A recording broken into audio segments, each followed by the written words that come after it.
नमस्कार दर्शकों, आपके साथ मैं हूं विवेक शर्मा और आप देख रहे हैं उत्तर बंगाल एवं सिक्किम का 24/7 television news channel SK live. राज्य में कोविड 19 के बढ़ते संक्रमण को देखते हुए राज्य सरकार ने सिक्किम में फिर से बढ़ाई लॉकडाउन की समय सीमा। राज्य में बढ़ते कोरोना वायरस संक्रमण के मामले के मद्देनजर सिक्किम सरकार के द्वारा हाल ही में चल रहे राज्यव्यापी लॉकडाउन को 3 अगस्त तक बढ़ा दी गई है। गौरतलब है कि सिक्किम में 20 जुलाई से 27 जुलाई तक लॉकडाउन की घोषणा की गई थी, लेकिन फिर से सरकार के द्वारा समय सीमा बढ़ाकर 1 अगस्त तक कर दिया गया। कल सुबह 6 बजे से लॉकडाउन अब 3 अगस्त सुबह 6 बजे तक प्रभावी होगी। 3 अगस्त के बाद राज्य में नए गाइडलाइंस लागू किए जाएंगे जो 31 अगस्त तक प्रभावी होगी। गाइडलाइंस के तहत क्षेत्रों में टैक्सी के साथ ही निजी वाहनों के आवागमन को अनुमति दी जाएगी, लेकिन ऑड इवन फॉर्मूला लागू होगा। इस बीच 2 पहिए वाहनों को भी ऑड इवन फॉर्मूले में लगाया गया है एवं सिर्फ चालक के साथ चलने की अनुमति होगी। इस अवधि में अंतर्राज्यीय अंतरजिला आवागमन प्रतिबंध रहेगी। जरूरी परिसेवाओं के वाहनों को पूरी छूट रहेगी। 3 अगस्त से राज्य के सभी दुकानों में 50% कर्मचारी की क्षमता के अनुसार सुबह 8 बजे से लेकर शाम 6 बजे तक खुले रहेंगे। सभी शिक्षण संस्थान 31 अगस्त तक बंद रहेंगी। राज्य के सभी व्यायामशाला, योग केंद्रों को 5 अगस्त के बाद खोलने की अनुमति दे दी गई है। खालपड़ा पुलिस चौकी के पुलिस कर्मियों को मिले 50,000 रुपए, जिसके है वह रुपए प्रमाण दिखाकर ले जा सकते हैं। सिलीगुड़ी खालपड़ा पुलिस चौकी के पुलिस कर्मी विश्वजीत साहा SF रोड से होकर गांधी मैदान जाने वाले सड़क से गुजर रहे थे। उसी समय उन्होंने 50,000 रुपए सड़क पर पड़े देखा और उसको थाने ले आए।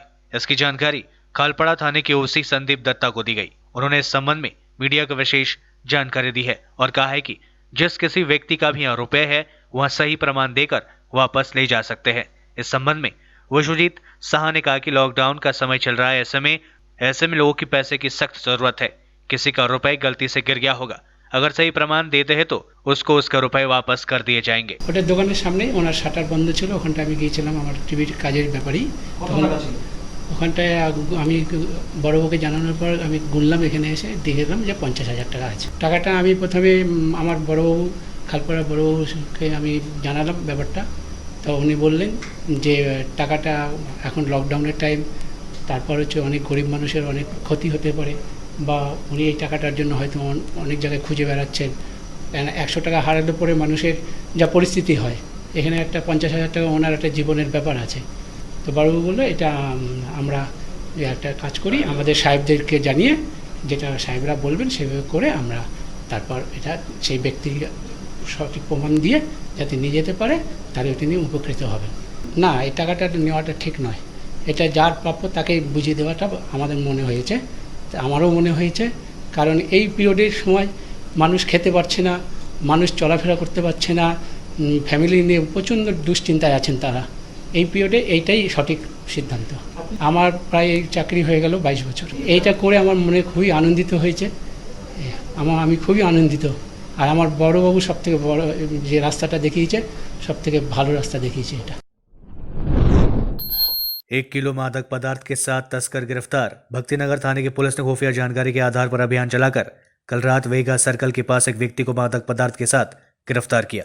उसके पास से तकरीबन 1 किलो मादक पदार्थ जब्त किया गया। भक्तिनगर थाने की पुलिस ने आज उसे जलपाईगुड़ी अदालत में पेश किया। पुलिस पूरे मामले की छानबीन कर रही है। प्राथमिक जांच के बाद आरोपी के पास से जब्त मादक पदार्थ ब्राउन शुगर बताया जा रहा है। हालांकि पुलिस की ओर से जांच के लिए भेजे जाने की बात कही जा रही है। जांच के बाद इस बारे में पुख्ता जानकारी मिल पाएगी। भारतीय जनता पार्टी कार्यालय के सामने मिला ताजा बम, इलाके में हड़कंप। भाजपा ने तृणमूल कांग्रेस पर लगाया साजिश का आरोप। कूच बिहार जिले के तूफानगंज में शुक्रवार सुबह भाजपा कार्यालय के सामने एक ताजा बम बरामद किए जाने की घटना को लेकर पूरे इलाके में सनसनी फैल गई। खबर मिलते ही तूफानगंज थाने की पुलिस मौके पर पहुंचकर बम को बरामद कर अपने साथ थाने ले आई। नाटावड़ी विधानसभा केंद्र के भाजपा के सह संयोजक चिरंजीत दास ने सत्ताधारी तृणमूल कांग्रेस पर साजिश के तहत इलाके में अशांति फैलाने के उद्देश्य से भाजपा कार्यालय के सामने बम रखने का आरोप लगाया। उन्होंने बताया कि आज सुबह तूफानगंज 1 नंबर ब्लॉक के चीलाखाना 1 नंबर ग्राम पंचायत के चीलाखाना बाजार परिसर में स्थित भाजपा कार्यालय के सामने एक ताजा बम बरामद किया गया। उन्होंने कहा कि हर रोज की तरह आज भी भाजपा कर्मी जब पार्टी कार्यालय खोलने वहां पहुंचे तो उन्होंने कार्यालय के सामने एक ताजा बम देखा। इसके बाद उन्होंने अन्य भाजपा कार्यकर्ताओं व नेताओं को इसकी जानकारी दी। बाद में यह खबर तूफानगंज थाने की पुलिस को दे दी गई। तूफानगंज थाने की पुलिस मौके पर पहुंचकर बम को बरामद कर अपने साथ ले गई। पुलिस पूरे घटना की जांच शुरू कर दी है। তখন দেখি একটা বোমা পড়ে আছে তাজা, ঠিক আছে, তখনকার আমি আমাদের যে কার্যকর্তারা যে আছে তাদের ফোন করা হয়, তারপরে ওরা এসে থানায় ফোন করা হয়, তখনকার পুলিশ এসে বোমাটা উদ্ধার করে নিয়ে চলে। কয়টা বোম ছিল? একটা। কোন পার্টি অফিসের সামনে? বিজেপি এই জায়গাটার নাম? চিড়িয়াখানা। আপনার নাম? মনোরঞ্জন দাস। আপনি কি বিজেপি সমর্থক? হ্যাঁ। 1 करोड़ के सांप के जहर के साथ 2 अंतर्राष्ट्रीय तस्कर गिरफ्तार। फ्रांस में निर्मित बुलेट प्रूफ जार में 600 ग्राम सांप का जहर बरामद। सीआईडी एवं वामनगोला थाने के पुलिस ने तस्कर को किया गिरफ्तार। पश्चिम बंगाल के मालदा जिले में सीआईडी एवं वामनगोला थाने की पुलिस ने फ्रांस में निर्मित बुलेट प्रूफ कांच के जार में करीब 1 करोड़ रुपए के सांप के जहर के साथ 2 अंतर्राष्ट्रीय तस्करों को गिरफ्तार किया। पुलिस सूत्रों के अनुसार शुक्रवार दोपहर को वामनगोला थाने के पाक्युआ हाट पेट्रोल पंप इलाके में अभियान चलाकर 4 चक्के वाहन के साथ दोनों तस्करों को गिरफ्तार किया गया। तस्करों के पास से बुलेट प्रूफ कांच के जार में 600 ग्राम सांप का जहर बरामद किया गया, जिसका बाजार मूल्य करीब 1 करोड़ रुपए बताए जा रहे हैं। पुलिस ने दोनों तस्करों को शुक्रवार को मालदा अदालत में पेश कर पूछताछ के लिए 10 दिनों के रिमांड की मांग की है।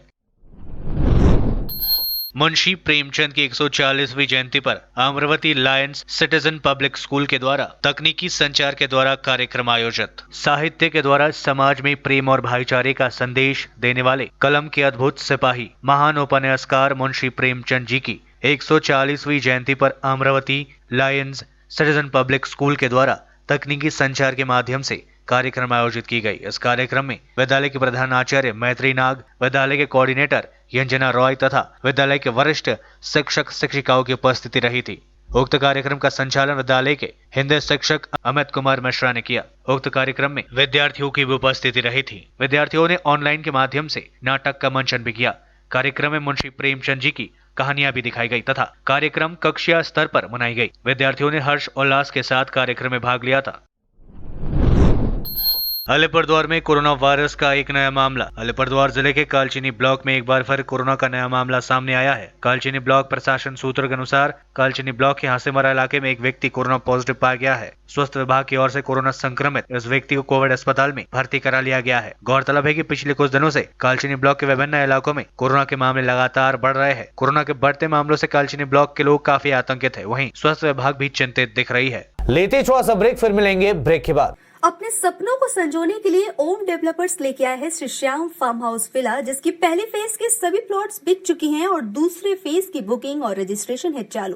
प्लॉट की साइज है 3 से 6 कट्ठा तक, तो देर किस बात की, अभी फोन उठाइए और बुक कीजिए। Shri Shyam farm house villa, Phulbari. Contact number 9609784045 या 9733036000। बहुत जल्द इसके तीसरे फेज की प्लॉट भी लॉन्च होने जा रही है। Wonderful place of education.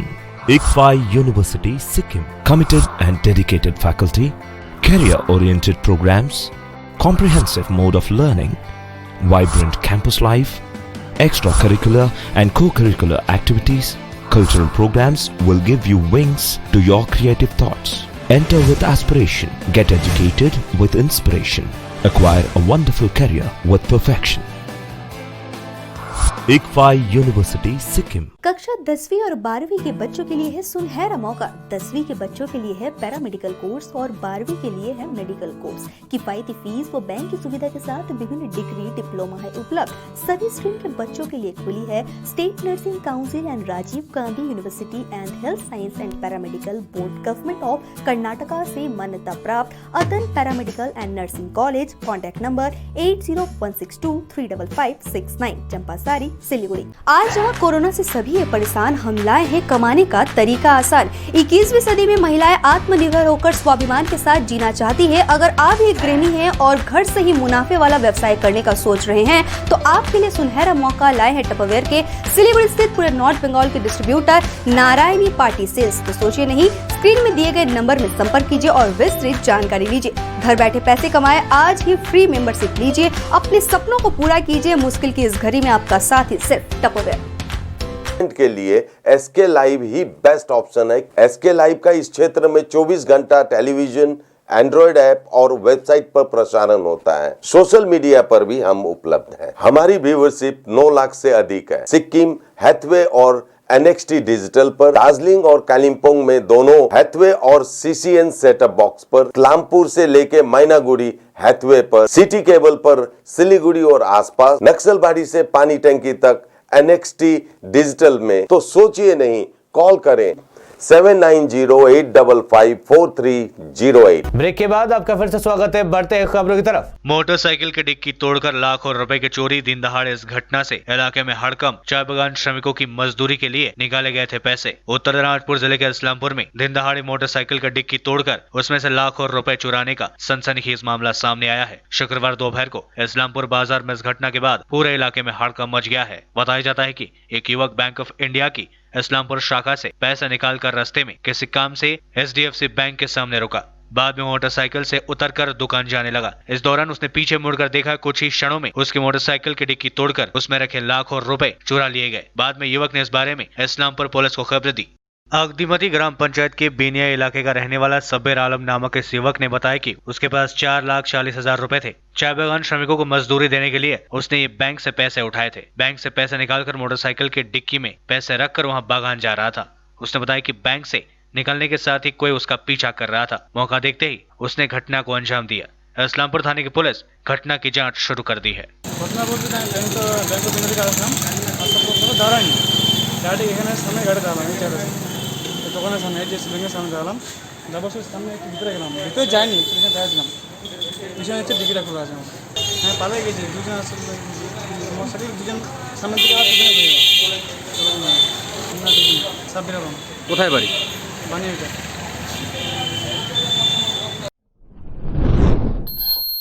राष्ट्रीय शिक्षा नीति के खिलाफ DSO का प्रदर्शन। कोरोना की आड़ में नई राष्ट्रीय शिक्षा नीति थोपने का आरोप, तत्काल रद्द कराने की मांग। ऑल इंडिया DSO की ओर से शुक्रवार को नई राष्ट्रीय शिक्षा नीति के खिलाफ जलपाईगुड़ी जिले में विरोध प्रदर्शन किया गया।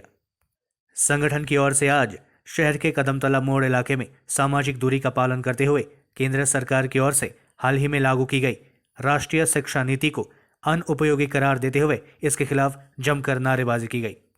संगठन के सदस्य सरकार से जल्द नई राष्ट्रीय शिक्षा नीति को रद्द किए जाने की मांग कर रहे थे। इन लोगों ने कहा कि नई राष्ट्रीय शिक्षा नीति में शिक्षावादों समेत विभिन्न संगठनों की राय में अहमियत नहीं दी गई है। उन्होंने सरकार पर कोरोना की आड़ में लोगों को अंधकार में रखते हुए नई राष्ट्रीय शिक्षा नीति थोपने का आरोप लगाया। DSO समर्थकों ने कहा कि राष्ट्रीय शिक्षा नीति में निजीकरण को प्राथमिकता दी गई है। उन्होंने कहा कि वे लोग स्कूलों में पास फेल प्रथा को वापस लाए जाने की मांग को लेकर आंदोलन कर रहे हैं, जिसे नई राष्ट्रीय शिक्षा नीति में महत्व नहीं दिया गया है। আপনারা জানেন, করোনা অতিমারির সুযোগ নিয়ে আমাদের দেশের কেন্দ্রীয় সরকার, যার নিজের গণতন্ত্রের পূজারী বলে মনে করে, তারা জাতীয় শিক্ষানীতি মতো একটা গুরুত্বপূর্ণ বিষয় সংশ্লিষ্ট কর্তৃপক্ষের মতামত না নিয়ে জোর করে ফ্যাসিস্টিক কাজে চাপিয়ে দিয়েছে দেশের জনগণের ওপরে। এই জাতীয় শিক্ষানীতি নিয়ে লাগাতার কথা বলা হলেও আমাদের সংগঠন সহ গোটা দেশের অনেক সংগঠন এর বিরুদ্ধে অনেক মত পোষণ করা সত্ত্বেও তাদের সেই মত নিয়ে কোনো উত্তর না দিয়ে তারা জোর করে জাতীয় শিক্ষানীতি 2020 চাপিয়ে দিয়েছে আমাদের ওপরে। এই জাতীয় শিক্ষানীতি 2020 একাধারে সাম্প্রদায়িকীকরণ এবং শিক্ষার সার্বিক বেসরকারীকরণের নকশা। আমাদের জনগণের যে দীর্ঘদিন দাবি যে পাস ফেল বোধ ফিরিয়ে আনা হোক, শিক্ষাকে ইনফরমেটিভ না করে সাবজেক্টিव করা হোক। कोरोना संक्रमण में आई कमी के बाद जलपाईगुड़ी में खत्म हुआ लॉकडाउन, खुले दुकानें, लोगों के चेहरे पर लौटी मुस्कान। जलपाईगुड़ी में पिछले एक सप्ताह से चल रहे लॉकडाउन खत्म होने के बाद सभी दुकानें बाजारें खुल गई है। गाड़ियों का आवागमन भी शुरू हो गया है। इसे एक तरफ जहां व्यवसायियों में खुशी का माहौल बना हुआ है और आम लोग भी काफी खुश है।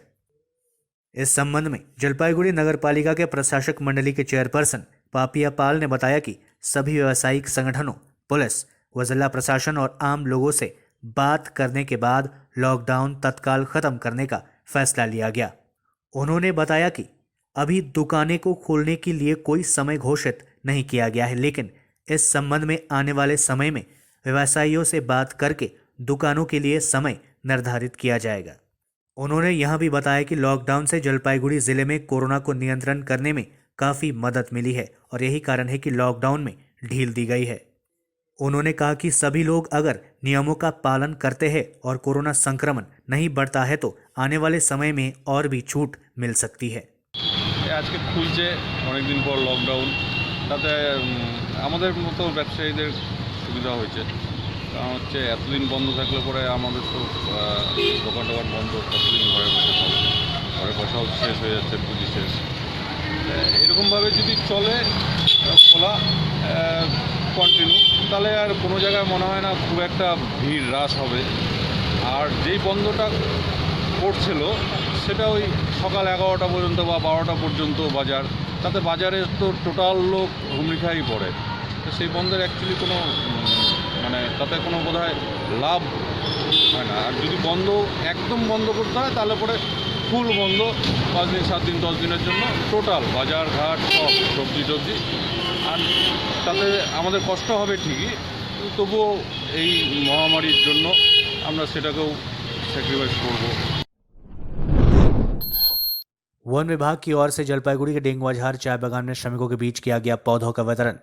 डेंगुआझार चाय बागान में आयोजित इस कार्यक्रम में चाय बागान के मैनेजर जीवन चंद्र पांडे, वन विभाग नर्दन सर्कल के सीसीएफ गंगा प्रसाद, डीएफओ मृदुल कुमार सहित अन्य पदाधिकारी उपस्थित थे। इस अवसर पर वन विभाग के अधिकारियों ने बताया कि विभाग द्वारा पूरे राज्य में 1 करोड़ पौधों का वितरण किया जाएगा और इसी कड़ी में डेंगुआझार चाय बागान में 10,000 पौधों का वितरण किया जाएगा। आज प्रथम दिन 4,000 पौधों का वितरण किया गया है। अधिकारियों ने बताया कि श्रमिकों को अधिकतर फलों के पौधे दिए गए हैं। उनको कहा गया है कि पौधों को लगाने के साथ ही उनकी देखभाल भी करें। वन अधिकारियों ने बताया कि प्रकृति की रक्षा के लिए ध्यान देना बेहद जरूरी है। हमारे डिस्ट्रिक्ट का टारगेट था डिस्ट्रीब्यूशन का 2,75,000 सीडलिंग का, और हमने अपने डिस्ट्रीब्यूशन थोड़ा अच्छे से किया। डिफरेंट एजेंसीज को कांटेक्ट किया, टी गार्डन से कांटेक्ट किया, विभिन्न जो पॉलिटिकल प्रतिनिधि हैं, जनप्रतिनिधियों को कांटेक्ट किया। तो उसके उपरांत हमारा जो टारगेट है, हम अराउंड 5.5 लाख सीडलिंग 15 अगस्त तक पूरे जिले में डिस्ट्रीब्यूट करें। আমরা একটা প্রকল্প আছে আমাদের এই বছর পশ্চিমবঙ্গে 1.5 কোটি সিডলিং আমাদেরকে বিতরণ করতে বলা হয়েছিল ম্যাসিভ ট্রি প্ল্যান্টেশনের মধ্যে। তার সেটার মধ্যে এই একটা প্রকল্প নিয়েছিলাম আমরা, জলপাইগুড়ি ডিস্ট্রিক্টের মধ্যে কিছু চা বাগানকে আমরা সিডলিং বিতরণ করব। সেই ফলে আজকে ডেঙ্গুয়াঝার টি স্টেটে আমরা অল্প কিছু চারা আজকে 4,000 করেছি। আগামী দিনে মিলিয়ে টোটাল আমরা বোধহয় 10,000 চারা আমরা এখানে দিয়ে দেব। তার মধ্যে এই যে শ্রমিকদের কাছে, শ্রমিকদের জায়গার মধ্যে কিছু সিডলিং, ফলের সিডলিং আর অন্য সিডলিং ওরা লাগাবে। কি কি মূলত দেওয়া হলো? এটা আজকে দেওয়া হলো পেয়ারা, জলপাই আর লেবু। আমার তো ফরেস্ট ডিপার্টমেন্টের সহযোগ দিয়ে ওয়ার্কারকে আমরা ডিস্ট্রিবিউট করেছি। নর্মালি ওটা প্ল্যান্টেশন হয়, ওটা তো আমরা করতে যাব, যে আমি পেয়েছি। ওর সঙ্গে সঙ্গে আমরা ওয়ার্কারকে এই গাছটা দিয়েছি, যে ওরা বাড়িতে, যে গার্ডেনের ওরা বাড়ি যে আছে ওখানে লাগাবে, ওরাই দেখরেখ করবে। তো আমরা আশা করি কি 100% স্ট্রাইক রেট থাকবে। আর থ্যাঙ্কস টু ফরেস্ট ডিপার্টমেন্ট, ওরা আমাকে ফ্রুট ট্রিজ দিয়েছে। সেই জন্য নিম্বু যে আজকে মেন করোনা ফাইটের জন্য, ইমিউনিটির জন্য যার কথা হচ্ছে, ওটা যে আমরা পেয়েছি, ওটা আমরা really grateful to the department. আর আমার ওয়ার্কার ম্যাক্সিমাম ডিমান্ড করছে, স্যার আমাকে দিন, আমরা ওটাই লাগাবো।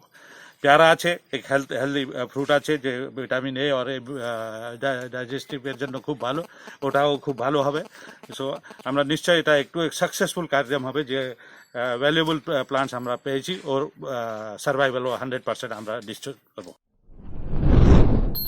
राम मंदिर का इतिहास हजारों साल तक रहेगा सुरक्षित। राम मंदिर के गर्भगृह में 200 फीट की गहराई में रखा जाएगा टाइम कैप्सूल। अयोध्या में 5 अगस्त को राम मंदिर की नींव रखी जाएगी। इससे पहले राम मंदिर नींव के भीतर टाइम कैप्सूल रखे जाने को लेकर खूब चर्चे है। दरअसल बताया जा रहा है कि राम मंदिर का इतिहास हजारों साल तक मौजूद रहे, इसके लिए मंदिर के गर्भगृह की 200 फीट गहराई में टाइम कैप्सूल रखा जाएगा। इस टाइम कैप्सूल पर मंदिर का पूरा विवरण और इतिहास लिखा रहेगा, ताकि भविष्य में जन्मभूमि और राम मंदिर का इतिहास देखा जा सके और कोई विवाद ना हो। श्री राम जन्मभूमि तीर्थ क्षेत्र ट्रस्ट के सदस्य कामेश्वर चौपाल ने मीडिया को सबसे पहले यह जानकारी दी थी। बिहार के रहने वाले कामेश्वर चौपाल वह व्यक्ति है जिन्होंने 9 नवंबर 1979 को अयोध्या में राम मंदिर निर्माण के लिए आधारशिला रखी थी। सुप्रीम कोर्ट के फैसले के बाद राम मंदिर निर्माण के लिए बने श्री राम जन्मभूमि तीर्थ क्षेत्र ट्रस्ट में उन्हें सदस्य भी बनाया गया है। पश्चिम बंगाल में नहीं थम रहा है राजनीतिक हत्याओं का दौर। 24 घंटे में पेड़ से लटके मिले 2 भाजपा कार्यकर्ताओं के शव, तृणमूल कांग्रेस पर आरोप। पश्चिम बंगाल में खूनी राजनीति का दौर थमता नहीं दिख रहा है। 24 घंटे के भीतर 2 बीजेपी कार्यकर्ताओं के शव पेड़ से लटके मिले हैं। पूर्व मिदनापुर जिले के कचूरी गांव में बीजेपी कार्यकर्ता पूर्णचरण दास का शव भी पेड़ से लटका मिला, तो मथुरापुर के बूथ सचिव गौतम पात्रा का शव भी पेड़ से लटका मिला है। परिवार और बीजेपी ने टीएमसी पर हत्या का आरोप लगाया है। हाल ही में संदिग्ध हालात में मृत मिले बीजेपी विधायक को लेकर भी काफी आरोप प्रत्यारोप का दौर चला था। पुलिस इन मामलों की जांच कर रही है। बंगाल बीजेपी ने ट्वीट करके कहा, 24 घंटे के भीतर बंगाल में 2 बीजेपी कार्यकर्ताओं की हत्या। मथुरापुर में बूथ सचिव गौतम पात्रा विभत्स तरीके से लटके मिले। इस तरह की राजनीतिक हत्याएं मुख्यमंत्री ममता बनर्जी के कार्यकाल में बहुत सामान्य हो चुकी है। वह जिम्मेदारी से बच नहीं सकती है। पश्चिम बंगाल में कंटेनमेंट जोन में लॉकडाउन 31 अगस्त तक बढ़ा। 5 अगस्त से योग संस्थान और जिम खुलेंगे। ममता सरकार की ओर से जारी दिशा निर्देश के तहत राज्य के कंटेनमेंट जोन इलाकों में लॉकडाउन को 31 अगस्त तक बढ़ा दिया गया है। पूर्व में घोषित पाबंदियां इन इलाकों में 31 अगस्त तक जारी रहेगी। वहीं 5 अगस्त से कंटेनमेंट जोन के बाहर स्थित योग संस्थान और जिम्नेजियम खुलेंगे। राज्य सरकार द्वारा जारी निर्देश में बताया गया कि राज्य भर में 31 अगस्त 2020 तक स्कूल, ICDS सेंटर, कॉलेज, शिक्षण प्रशिक्षण कोचिंग संस्थान आदि बंद रहेंगे। सिनेमा हॉल, स्विमिंग पूल, मनोरंजन पार्क, थिएटर, बार, ऑडिटोरियम पाबंदी लागू रहेगी। सामाजिक, राजनीतिक, खेल, मनोरंजन, शैक्षिक, सांस्कृतिक, धार्मिक कार्यक्रमों और अन्य बड़े जमावड़ों की मनाही जारी रहेगी। आज के लिए बस इतना ही और मुझे दीजिए इजाजत और देखते रहिए SK लाइव, आपका समय आपकी खबर। धन्यवाद।